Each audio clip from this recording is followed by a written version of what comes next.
Assim, ó, gente, a minha história com dança. Quando começou?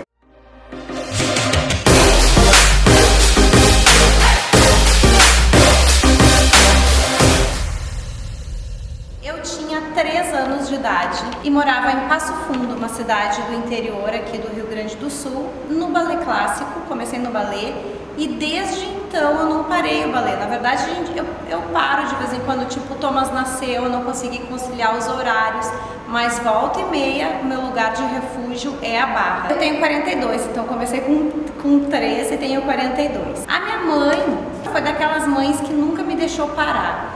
Na verdade, ela me dizia assim, ó, que eu não podia ser Maria vai com as outras, porque a gente chega numa idade da adolescência, vocês devem ter passado por isso que eu quis trazer tudo aí pra contar pra vocês, que a gente, as amigas desistem do balé e vão pra ginástica, ou desistem do balé e vão pra, sei lá, academia. E hoje em dia, como educadora física, eu acho muito importante a gente conhecer e ser estimulada em diversas atividades físicas, né? Mas a minha mãe pensava, não, começou uma coisa, tu tem que persistir. E eu realmente gostava, só que a gente sempre tem aquela fase que a gente quer fazer aula com as amigas. Então ela nunca me deixou parar. E aí, com 17 anos, estudando para publicidade e propaganda, eu quase me formei em publicidade, faltavam 10 cadeiras para eu terminar quando eu tranquei para poder fazer educação física, tá?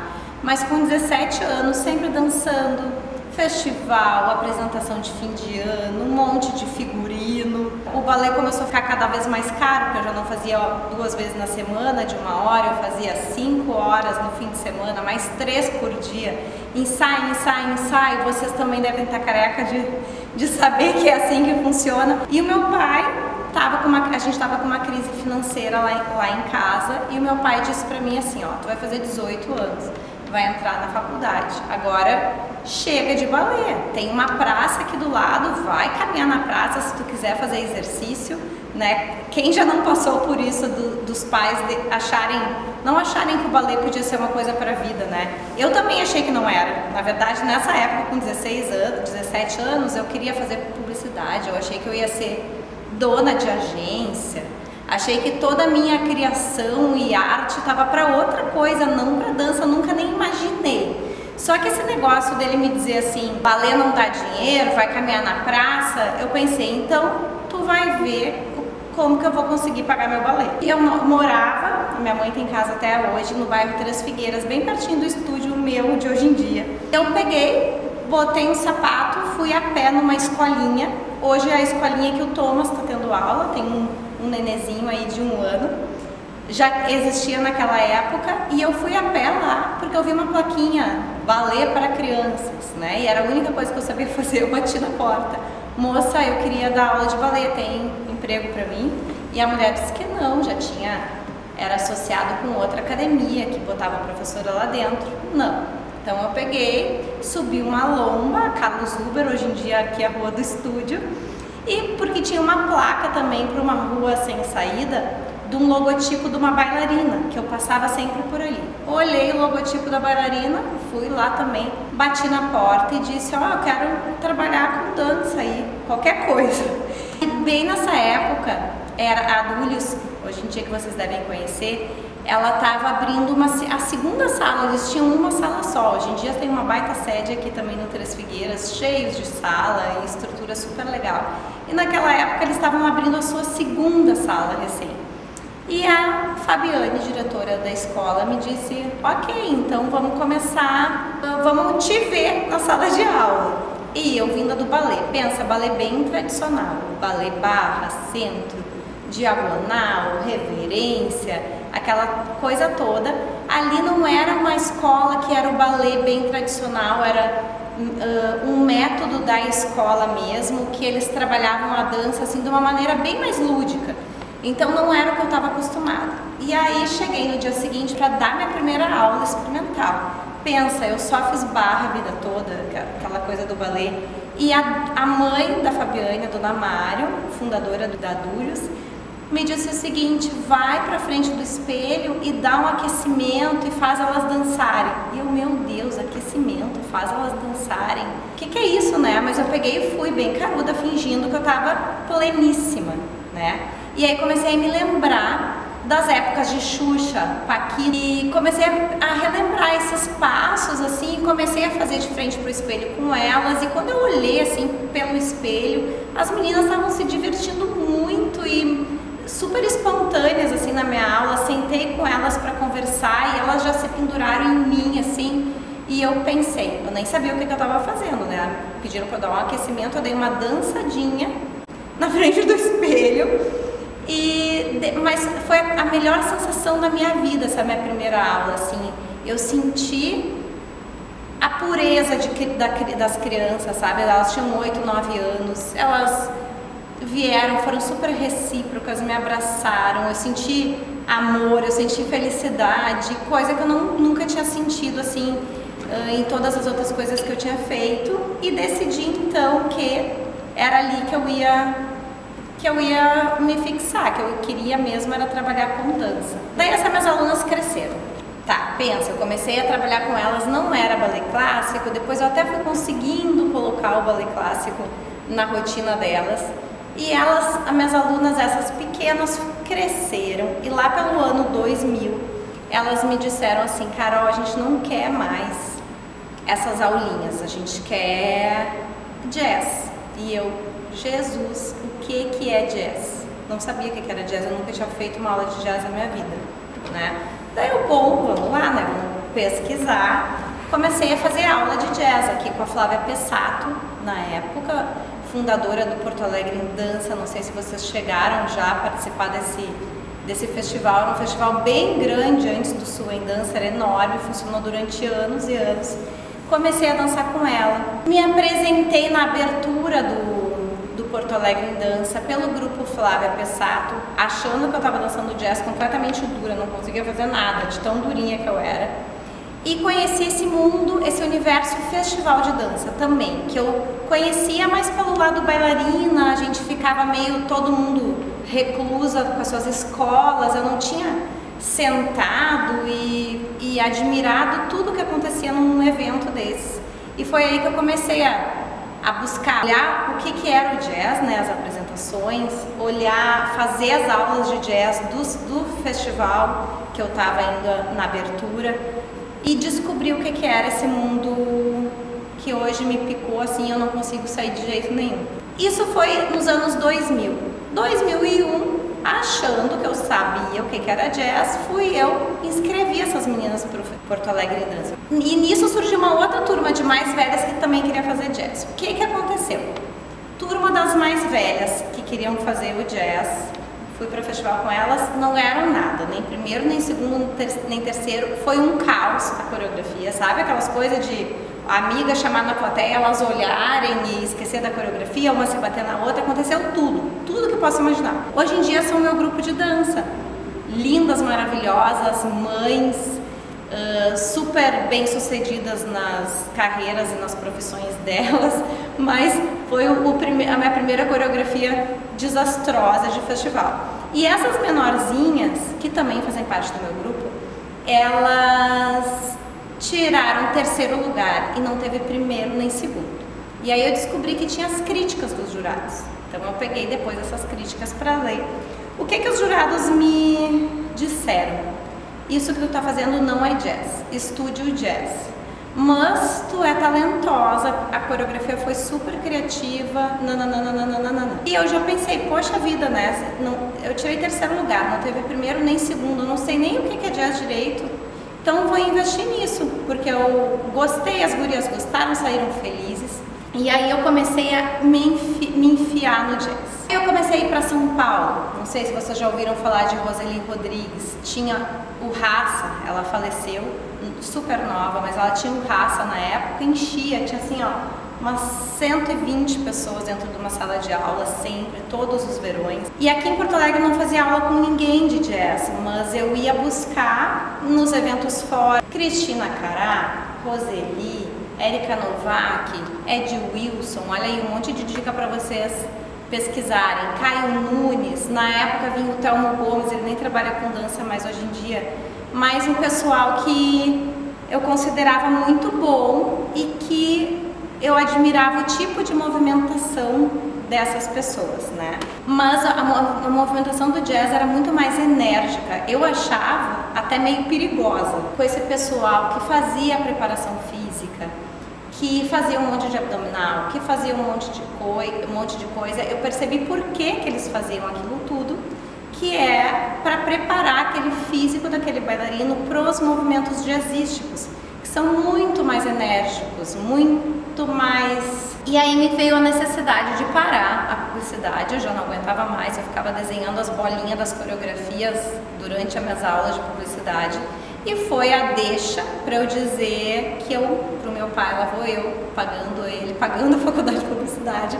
Eu quase no fim, eu cheguei e disse: pai, eu não vou mais fazer publicidade, eu quero fazer educação física, porque eu senti a necessidade de estudar todo esse corpo humano, estudar como funciona fisiologicamente, cinesiologicamente, anatomicamente, o que aquele corpo faz durante aquela movimentação tão difícil, né? Para mim naquela época era muito difícil. Aí eu entrei, disse que eu bancaria então a minha faculdade, e aí trabalhei muito para bancar a faculdade de educação física. Foi uma faculdade que é de 4 anos, eu fiz muito tempo, porque para eu pagar eu tinha que trabalhar 3 turnos, então como é que eu vou fazer faculdade se eu trabalhava 3 turnos? Não me perguntem, mas eu fazia. Eu começava as aulas às 8 da manhã na PUC até às 20 para as 10. Daí 20 para as 10 eu pegava o bus, corria para o Dúlios, dava aula das 10 ao meio-dia. Aí voltava para Dúlios às 2, dava aula até às 9, pegava outro bus e ia para a PUC para as cadeiras da 9h15. E às vezes eu alternava isso com o meu balezinho do meio-dia. Comecei em 2002 minhas aulas. Nesse 2002 já comecei, 2001, 2000 eu levei a minha primeira vez para o festival, 2001, com essas 2 turminhas aí que eu já tinha levado, que uma tinha sido uma catástrofe e outra uma catástrofe um pouco melhorada. Eu ganhei já 2 primeiros lugares. E aí as críticas continuaram. Isso não é jazz, continue estudando jazz, mas você tem talento. Daí começaram a me dar mais linhas de trabalho, sabe? Porque como eu via muita informação, eu misturava muita coisa. Então estuda mais os elementos contemporâneos, estuda mais o modern jazz. E assim eu fui me guiando. Então sempre as críticas dos jurados foi muito importante para mim e são até hoje. Então foi aí que eu comecei a dar muita aula, fazer muita aula. Veio aí muitos festivais de dança.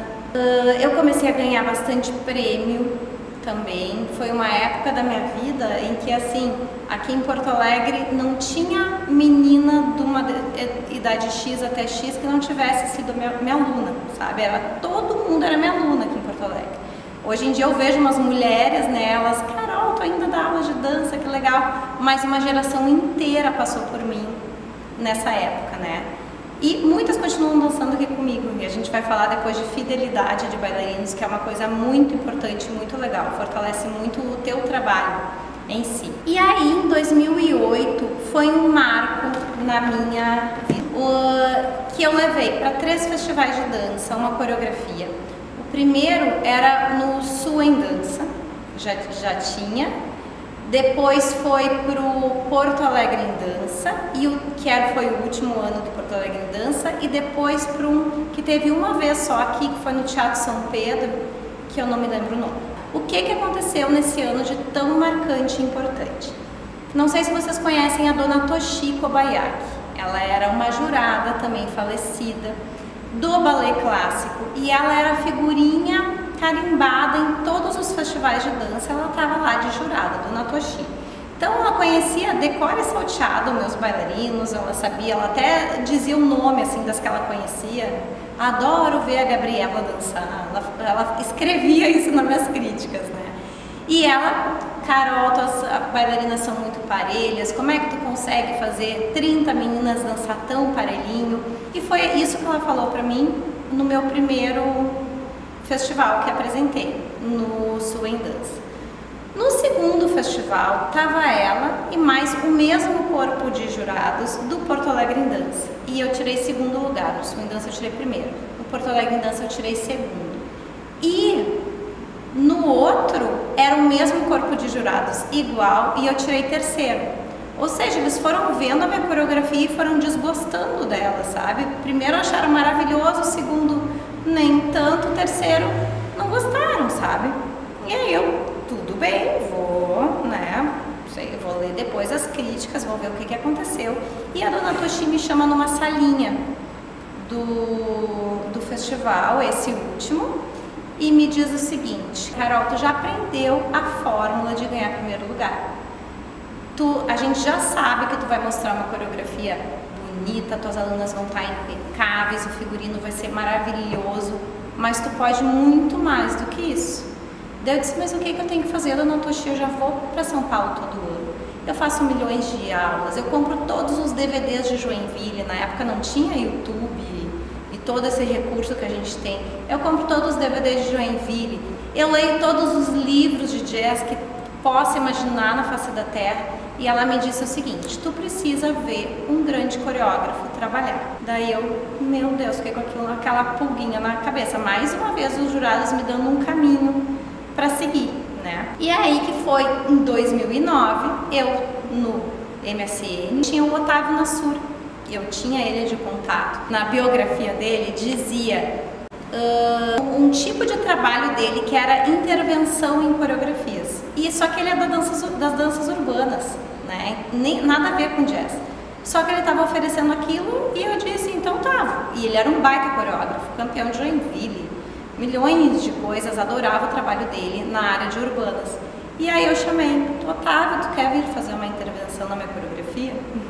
E ele tinha visto essa coreografia no Sul em Dança, agora 2009. 2009 ele viu esse trabalho no Sul em Dança, a gente tirou o primeiro lugar também, ele deu um notão 9,8, não lembro, mas deu um notão que me marcou. E no mês seguinte, isso foi em junho, agosto ou setembro, ele veio fazer essa intervenção na minha coreografia. E aí realmente eu entendi o que eu precisava mudar. Que eu estava numa caixinha, realmente eu tinha a fórmula, né? Então eu sabia as figuras geométricas bem direitinho para fazer. Só que aquilo era um quadradinho que não tinha assim um sentimento, uma coisa, um porquê. Todos os movimentos sincronizados com a história da coreografia. E ele mudou completamente a minha cabeça. Ele mudou totalmente a minha coreografia, mudou o andamento da música. Tudo isso num fim de semana. Mudou toda a concepção coreográfica, sabe aquele de frente, todo mundo bem linda, para uma foto linda? Ele mudou tudo, botou umas de costas, uma de frente, umas embaixo, uma em cima, fez uma confusão, né? Mas eu entendi o que era, a minha coreografia ficou com uma dinâmica e com um temperinho assim, que ficou incrível de ver. Então aí bateu na porta a vontade de eu fazer as coisas que eu tinha inspiração, porque eu trabalhava numa escola de dança. Hoje em dia eu super entendo meus professores que devem pensar a mesma coisa de mim, né? Porque a gente tem que ter um tema, um espetáculo anual, a gente tem que ter, só que às vezes tu não tá afim de fazer uma coreografia daquele tema, né? Então eu tava nessa fase, eu não aguentava mais fazer essa coreografia aí, do Otávio, que ele transformou. O nome da coreografia era Aurora Boreal, porque era na Idade da Pedra, daí teve a neve e aí eu tive que fazer uma Aurora Boreal. Só que não estava me inspirando aquilo, eu botei luzes na coreografia, enfim, eu queria estudar mais e criar as coisas da minha cabeça.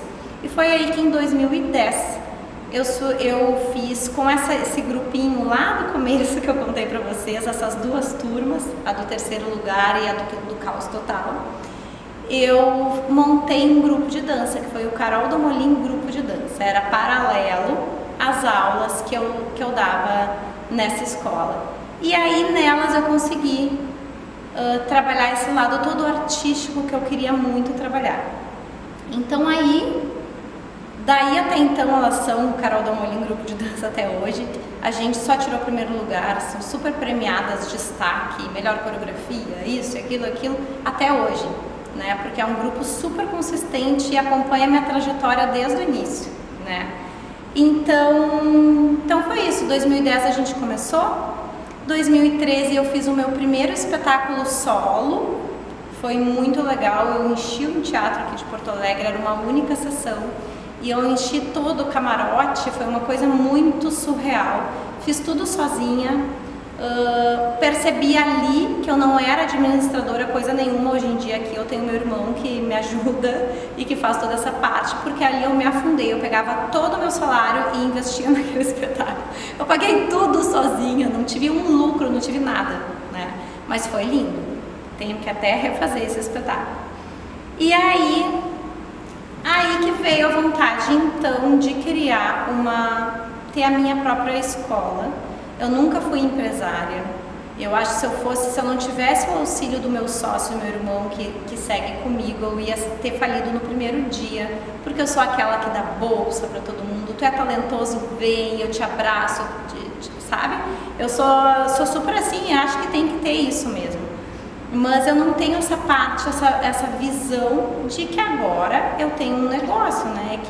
E que se paga aluguel, não é minha esse prédio, e que eu pago salários e um monte de coisa. Então, por isso que eu disse, se eu não tivesse meu irmão, meu sócio de braço direito, eu não teria nunca ido pra frente. Em 2014 eu peguei as minhas turmas, a gente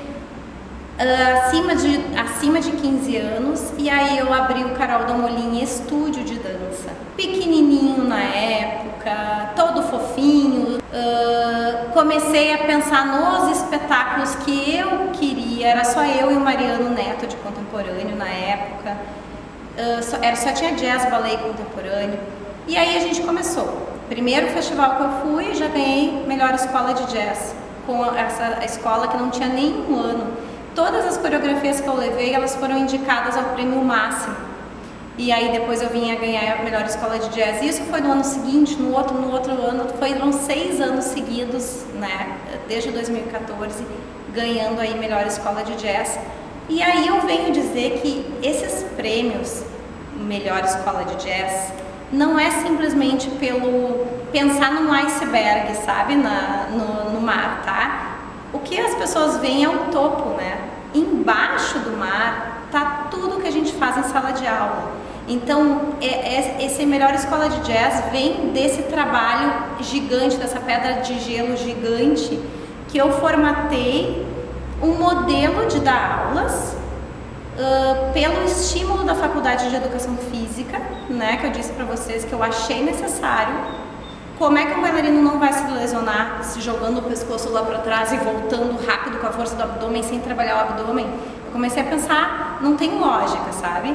Então eu criei um programa de ensino, que eu vou falar para vocês daqui a um pouquinho dele, que como eu dava aula numa escola que não era minha, eu não podia aplicar todas as minhas ideias. E foi daí que eu comecei a aplicar o jeito que eu achava que daria certo.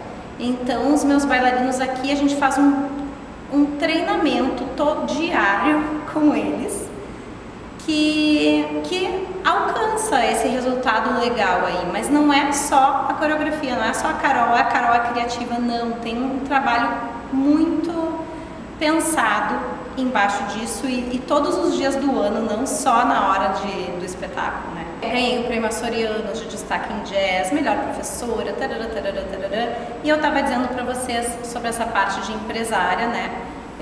Meu estúdio começou a crescer, precisei recrutar novas idades, botar novas modalidades. E aí eu abri um leque bem grande para as urbanas, que aqui a gente tem bastante coisa, jazz funk, free funk, hip hop, K-pop. Comecei a contratar os professores também e eu acho que essa minha parte artística tem um pouco do feeling, sabe? Eu sei, por exemplo, quando eu vou fazer uma coreografia, eu sei, isso aqui vai dar certo. Bom, mas enfim, daí em 2018, agora eu não lembro se foi 2017 ou 2018, que a gente teve a necessidade de abrir um lugar maior para acomodar todas essas modalidades e profs e pessoas que queriam fazer um caminho todo dia para ir para o estúdio antigo, todo dia de casa para o estúdio antigo. E eu olhava para o lado, passava por uma mecânica, de carros assim, abandonada, crescendo planta no piso, e eu olhava aquilo e sabe aquela coisa me chamava? Aí um dia eu disse assim, eu tenho que conhecer esse lugar. E quando eu entrei, era um caco, mas a energia do lugar, sabe? E o que ele podia virar E aí, quando a gente é do bem, as coisas acontecem. Óbvio que eu não tinha dinheiro, estava recém abrindo o estúdio antes, eu não tinha dinheiro para fazer um super investimento de transformar uma oficina mecânica abandonada num estúdio que é hoje em dia. E aí veio alguém e me disse, eu acredito em ti, eu vou investir em ti.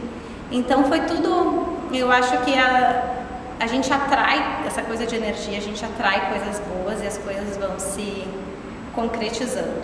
No meio de tudo isso, eu fiz a pós-graduação em dança na PUC. Para eu fechar de uma maneira assim, bem estruturadinha, porque eu me obriguei, eu tinha que fazer o TCC do final de curso, né? O trabalho de conclusão. Eu me obriguei a documentar todo esse meu programa de ensino, a fundamentar ele na teoria. Porque o que eu pensava? Eu fiz na minha cabeça, eu uso um programa de ensino, eu não gosto de falar metodologia de ensino, porque eu não acho que eu não sou Vaganova, que criou uma metodologia de balé clássico, eu não sou, sabe, ninguém para criar uma metodologia. Então é um programa de ensino que eu montei, eu aplico. E aí eu fui pensando tudo como eu fazia e fui procurando na literatura, quem já fez TCC sabe, procurando em artigo nacional, internacional, em tudo que é livro, documentando aquilo, que aquilo que eu estava falando era, como é que se diz? Era uma coisa fundamentada. Bom, então eu vou falar para vocês um pouquinho do meu programa de ensino, então, para dança jazz, que eu falei tanto, e eu quero mostrar, quero que vocês conheçam um pouquinho, né? Então veio toda aquela informação jazzística na minha cabeça, do balé que eu já tinha, e aí eu tive a necessidade de fazer a faculdade de Educação Física, e com a faculdade de Educação Física vieram muitas informações na minha cabeça. E eu comecei a ter a minha realidade de escola de dança, porque qual é a realidade de uma escola de dança, né? Às vezes quando a gente é só professora, a gente não entende que, eu não posso passar do horário nem 5 minutinhos, não pode, porque tem outra turma vindo e, né, às vezes a gente não pensa no outro, mas eu tinha a minha realidade, que as minhas turmas eram de 2 vezes na semana, 1h30 no máximo, e que naquela 1h30 no máximo que eu tinha, hoje em dia vai até reduzindo para caber todas as turmas, eu tinha que trabalhar. Eu até escrevi isso porque eu achei bem bonitinho.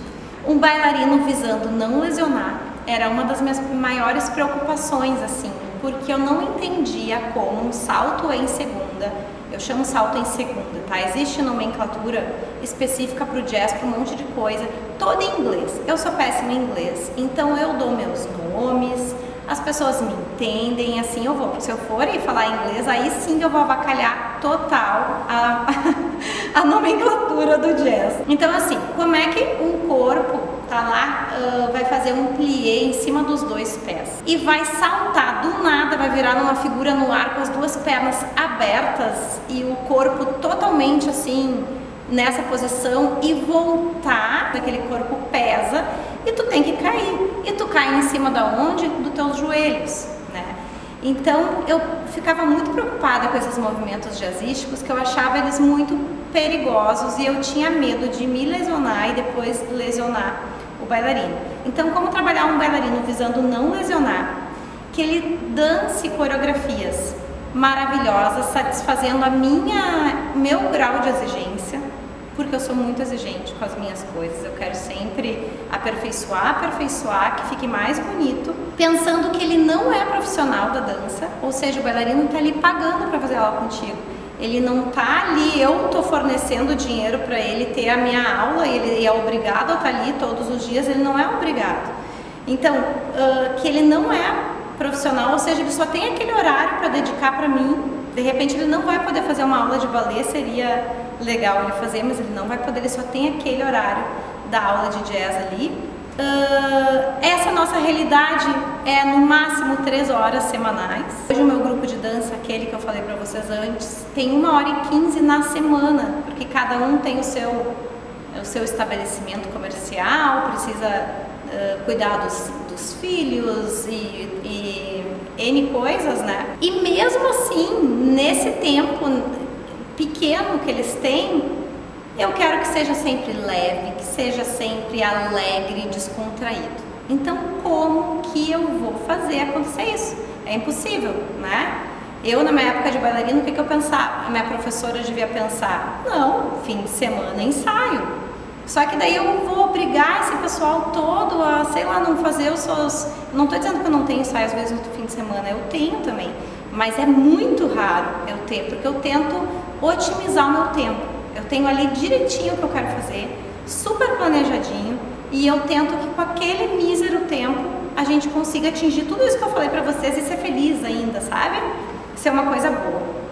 Então, esse meu programa de ensino, ele é basicamente feito em cima de um planejamento para cada turma. Porque outra coisa que é legal pensar, e que eu acho muito importante, é que muita gente se dá mal, é pensar que todo mundo dança com o mesmo propósito. E eu, por exemplo, quando eu vou fazer minha aula de balé, eu vou fazer minha aula de balé para... Não vou dizer relaxar, porque a gente nunca está relaxado numa aula de balé, porque eu sempre vou querer fazer o meu melhor na minha aula de balé, mas eu não quero ser bailarina mais. Então, são propósitos. Eu não quero mais ser bailarina. A turma tal quer ir para festival, quer ir competir, quer ir viajar com o festival e quer ir para os melhores eventos de dança, tem um propósito. Tem turmas aqui no estúdio que querem dançar para ser feliz e se apresentar num espetáculo anual só, sem muito compromisso, ser uma coisa festiva, o espetáculo de final de ano. Tem turmas aqui que não querem nem isso. Então eu planejo cada turma pensando em algumas coisas, nos ciclos. E isso vem lá da educação física também. Eu penso nos ciclos, né? Então eu penso em datas. Vou dar um exemplo para vocês. Uma turma que vai para festival começa em março a minha aula e o festival é lá em outubro. Então eu pego de março a outubro, eu quero chegar naquele meu objetivo máximo, que é lá em outubro elas estarem no auge delas. Então isso aí é um período grande, que a gente chama de macrociclo. Tá, e daí o que tu faz? Tu planeja só isso e manda elas embora? Não, daí de outubro a dezembro, que tem o espetáculo de fim de ano, é um mesociclo, um ciclo menorzinho que eu inicio e faço o fechamento de ano.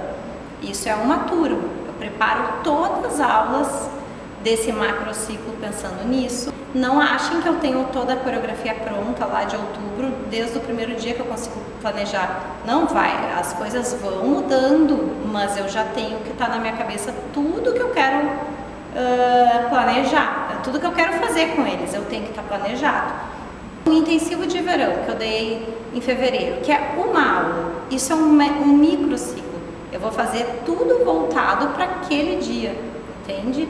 Então, é tudo muito programadinho, que parece ser chato, parece ser uma coisa maçante. Ai, dança é a arte, a gente tem que...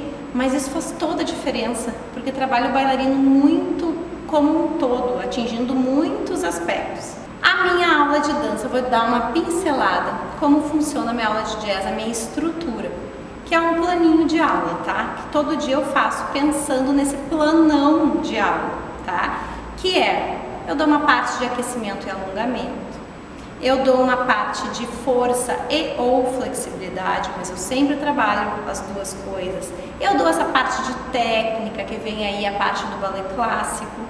Nessa parte de técnica, eu faço uma coisa que tem dado muito certo, porque eu passava muito na escola que eu trabalhava antes, das bailarinas dizerem assim, ah, chega uma época a gente só ensaia para o espetáculo, que saco.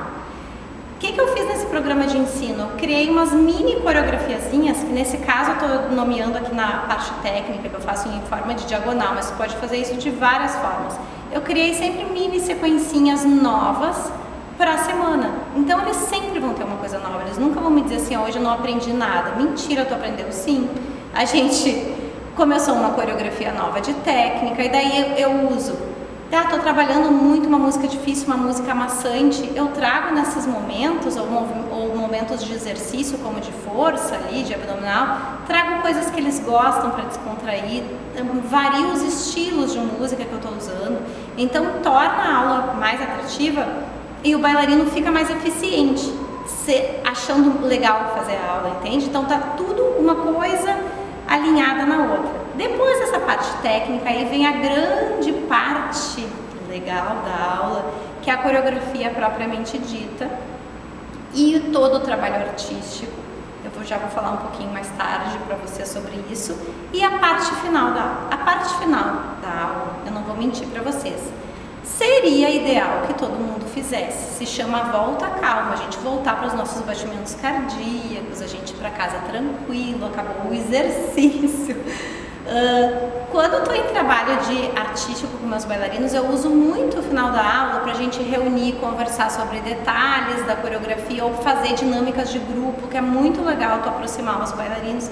Eu até comprei agora nessa quarentena uns jogos legais assim de motivação para trabalhar quando a gente puder ir para o festival de novo, né? Poder ter eventos de novo. Que triste, que saudade disso, mas enfim. Hoje em dia, o que acontece? O bailarino está tão entusiasmado com aquela aula que chega no final, na hora da minha volta calma, eles me pedem, não, mais uma, prof. E a gente nunca faz a volta calma. Então, o que eu digo na minha cabeça? Porque ninguém me pergunta se isso é certo ou errado, mas para mim, no meu programa de ensino, eu digo, essa hora que eles vão pegar a bolsa, descer a escadinha, chamar o Uber, ou ir pegar o ônibus, é a volta calma deles, né? Porque daí baixou o batimento e tudo. Então, eu falo isso. Mas o grande enfoque de tudo é realmente a parte da coreografia, né? Porque eu falei de músculo, eu falei de um monte de coisas que a gente faz, mas a gente trabalha para fazer a dança em forma de arte e fazer um trabalho que toque, não, né? Que é diferente de esporte, né? Então a gente tem uma coisa que é coração no meio de tudo isso, emoção, como transmitir através do teu movimento para alguém que está lá no mezanino sentir aquela coisa diferente quando assiste a tua coreografia, né? Que é essa parte da coreografia.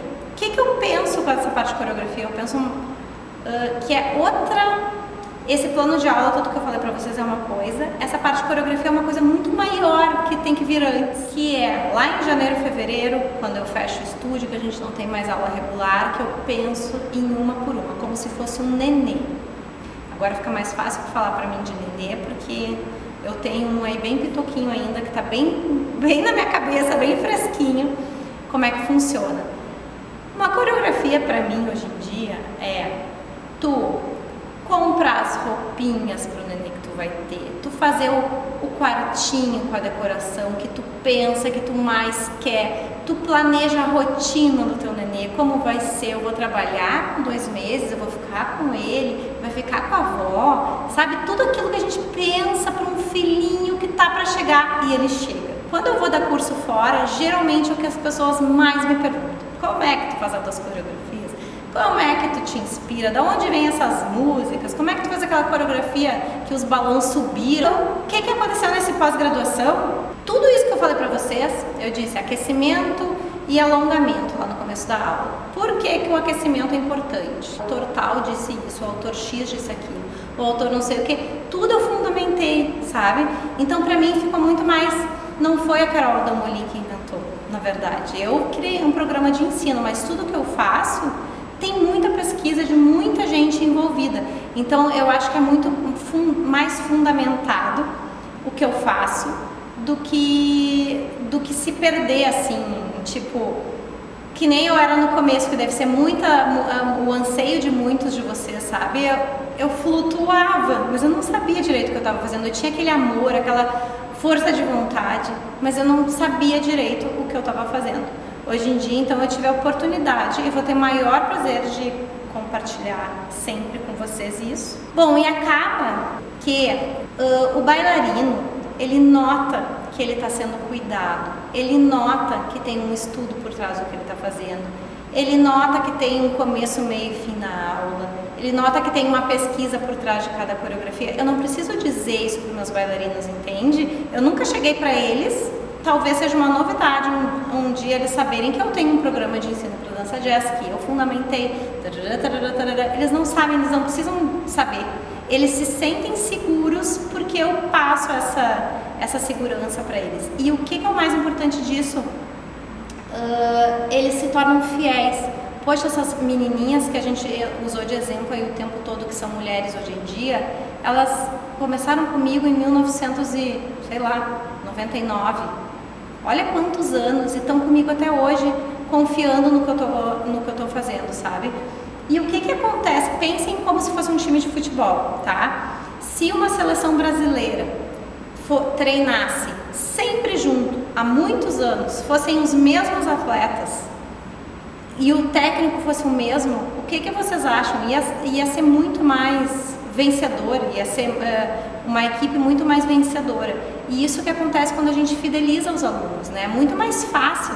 Hoje em dia, eu sabendo quem eu tenho, eu conheço cada característica de cada um, porque eles estão comigo há muitos anos, né? Então eu sei o que eu posso botar numa coreografia ou o que não posso botar de jeito nenhum, bailarino fazendo uma coreografia, né? Isso não quer dizer que ele seja ruim, ele tem outras características boas. Então tu aprende a jogar na tua coreografia, e é isso que eu digo, a gente só vê a gente vê a ponta do iceberg, né? A gente vê a parte bonita, a parte virtuosa, a gente não vê todo o trabalho que tem. Com esse programa de ensino, o que aconteceu comigo? Eu fiz a cama, né, do jeito que eu queria, perfumei, escolhi o melhor lençol, estruturei tudo direitinho. Agora eu deito e aproveito, sabe? Eu só penso nas coreografias porque eu sei a minha estrutura que funciona daquele jeito e eu tenho muito mais tempo para me dedicar, assim, para essa parte coreográfica, artística. Então, por isso que eu acho bem importante falar para vocês sobre bailarinos fidelizados. Eu acho que é um ponto muito essencial assim na vida da gente, coreógrafo, professor de dança, empresários.